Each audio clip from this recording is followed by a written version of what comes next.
Good morning, students. Today we are going to start our third chapter, and the chapter name is Glimpses of the Past. Glimpse means झलकी, glimpses means झलकियाँ, and past means इतिहास जो बीत गया है. हमारे past की कुछ झलकियाँ मतलब कुछ इवेंट्स के बारे में इस चैप्टर में बताया जा रहा है. Okay. Now before you read में आपको there is a short summary of the chapter that what is explained to you in the chapter. Okay, क्या दिया हुआ है and what is that. Here are some pictorial glimpses of the history of our country from 1757 to 1857. यहाँ पर इस chapter में आपको जो है भारत के हमारे देश के इतिहास के जो कि टाइम पीरियड दिया हुआ है 1757 टू 1857, मतलब हमारे देश में 1757 से 1857 के जो इतिहास है हमारे देश का, उसकी कुछ पिक्टोरियल ग्लिम्पसेस है. पिक्टोरियल मीन्स चित्रमय, मतलब पिक्चर के साथ आपको कुछ इवेंट्स को जो है डिस्क्राइब किया हुआ है. कुछ चित्र में झलकियाँ आपको इस चैप्टर में एक्सप्लेन की हुई है. Okay, these pictures and speech bubbles will help clarify your understanding of the conditions that led to the event known as the first war of independence in 1857. अब ये जो पिक्चर और ये स्पीच बबल्स हैं, speech bubble किसको बोलते हैं कि आपने देखा होगा कि कॉमिक वगैरह में या किसी न्यूज़पेपर में जो कार्टून आ जाता है तो एक पिक्चर दी होती है, किसी व्यक्ति का पिक्चर होता है और ऊपर एक बबल सा बना होता है, उसकी तरफ साइन किया होता है कि ये क्या बोल रहा है ना. उनको स्पीच बबल्स बोलते हैं. तो ये जो आपको पिक्चर दी हुई है चैप्टर में और ये जो स्पीच बबल्स हैं, ये आपको हेल्प करेंगे स्पष्ट करने में कि आपकी वो जो समझ है उन परिस्थितियों को समझने की. कंडीशंस मीन्स परिस्थितियाँ, कि उन परिस्थितियों को समझने में ये आपको स्पष्ट करने में हेल्प करेंगे ये पिक्चर्स और ये speech bubbles that led to the event known as the first war of independence in 1857. मतलब वो परिस्थितियाँ जो कि कहाँ तक गई थी, जिन्होंने कि जन्म दिया था उस इवेंट को, उस घटना को. लेड होता है लीड की सेकेंड फॉर्म, ठीक है, नेतृत्व करना. तो ये परिस्थितियां आपको वहां तक ले जाएंगी, उस युद्ध तक ले जाएंगी जिसको कि फर्स्ट वॉर ऑफ इंडिपेंडेंस बोला गया था इन 1857. 1857 में ये जो युद्ध हुआ था वो आज़ादी की पहली लड़ाई, पहला युद्ध कहा गया था. तो ये जो ग्लिम्पसेस हैं, ये जो स्पीच बबल्स और पिक्चर्स हैं, आपको उन कंडीशंस को समझने में, स्पष्ट करने में हेल्प करेंगे. ओके, इसमें आपको here point wise is described to you 1 2 3 4. Let's start with first point. Point wise आपको डिस्क्राइब किया हुआ है ये इवेंट्स सारे. तो हम फर्स्ट पॉइंट से स्टार्ट करेंगे on page number 36. First point is the martyrs.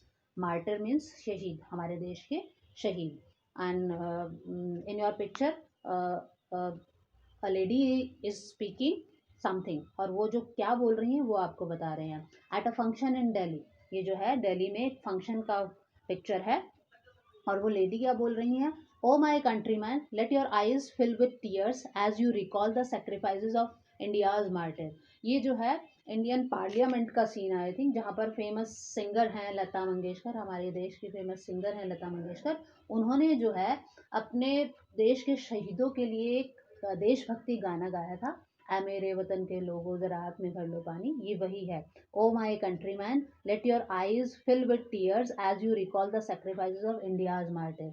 कि मेरे देशवासियों, आपकी आंखों में जो है आंसू आ जाएं जब आप जो है हमारे देश के शहीदों का बलिदान याद करें. है मेरे वतन के लोगों जरा आँख में भर लो पानी. Okay, now first point is complete, ये इसमें बताया हुआ है. Second point is the companies conquest, कि कंपनी की जीत, कंपनी की विजय. और ये टाइम पीरियड कौन सा दिया हुआ है, 1757 टू 1849. 1757 से 1849 के बीच का ये समय है जब कंपनी की जीत हुई थी. कंपनी कौन सी है ये, ईस्ट इंडिया कंपनी, जो ब्रिटिश कंपनी इंडिया में आई थी, जो कि बिजनेस के पर्पज से आई थी, बट फिर उन्होंने भारत पर अपना शासन कर लिया था, अधिकार कर लिया था. ओके, और फर्स्ट पिक्चर में आपको जो है इंडिया का मैप दिया हुआ है.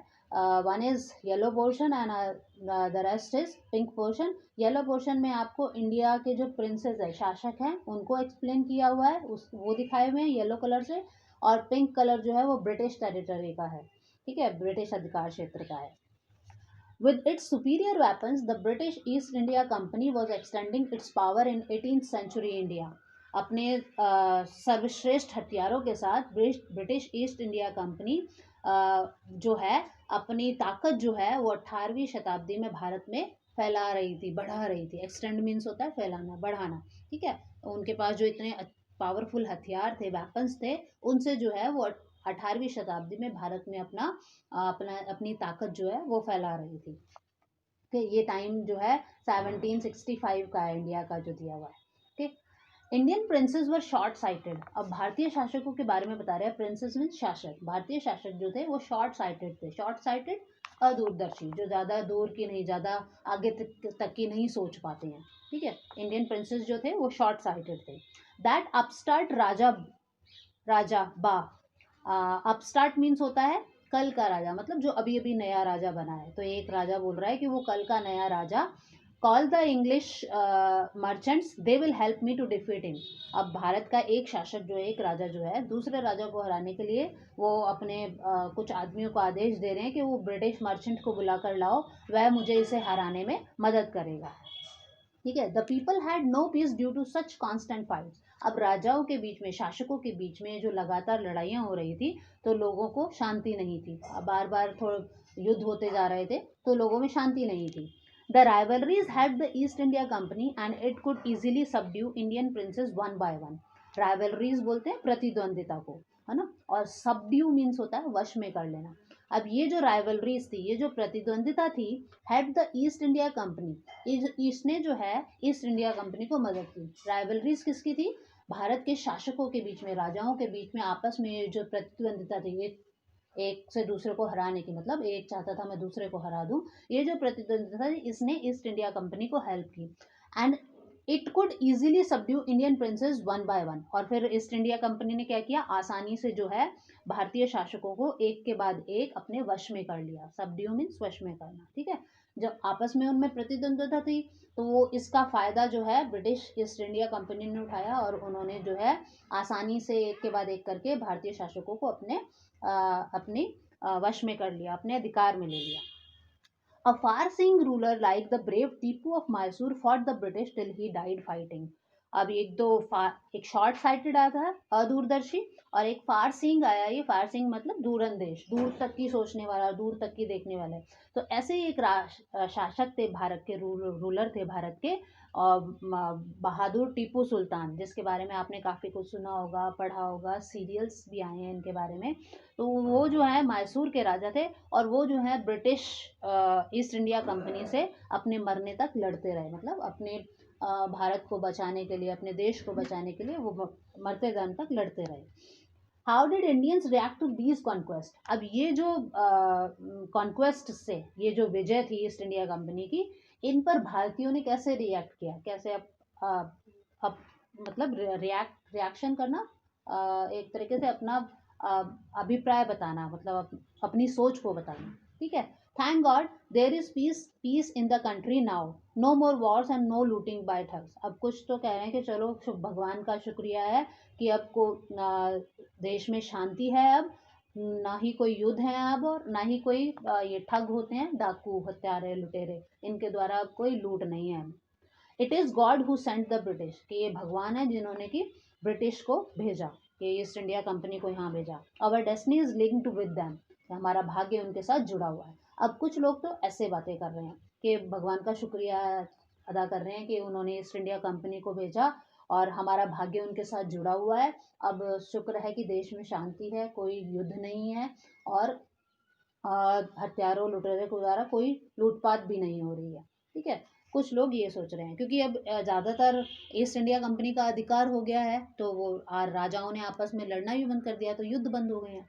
और कुछ क्या सोच रहे हैं? Some kings were not good but after all they were of this land, के कुछ राजा जो थे वो अच्छे नहीं थे, लेकिन फिर भी वो हमारी धरती के थे। The white man has killed और डिथ्रोन्ड आवर किंग, कि ये इन अंग्रेज लोगों ने हमारे राजाओं को मार दिया है, या फिर उन्हें राजगद्दी से हटा दिया है।